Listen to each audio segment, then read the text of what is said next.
Welcome friend, हम बनाएंगे पालक खिचड़ी। खिचड़ी बनाने के लिए चावल और तुअर दाल को अच्छे से धो लेंगे। अब कुकर में दाल, चावल, पानी, नमक, हल्दी मिक्स करके 3 से 4 सीटी लगा लेंगे।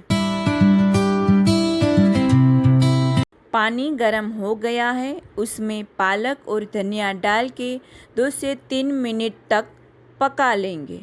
फिर ठंडे पानी में डाल देंगे। अब मिक्सी जार में पालक, ग्रीन चिली और पनीर डाल के उसकी पेस्ट बना लेंगे। खिचड़ी भी तैयार हो गई है। पैन गरम हो जाए तो उसमें ऑयल, बटर, जीरा, लौंग, तेजपत्ता और ड्राई रेड चिली डालेंगे। टमाटर और कैप्सिकम डाल के मिक्स कर लेंगे। अब पालक की पेस्ट डालेंगे।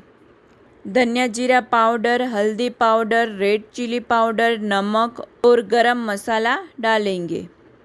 अच्छे से मिक्स करके पका लेंगे। अब खिचड़ी को मिक्स कर लेंगे। खिचड़ी तैयार है। अब ऊपर से तड़का लगाएंगे।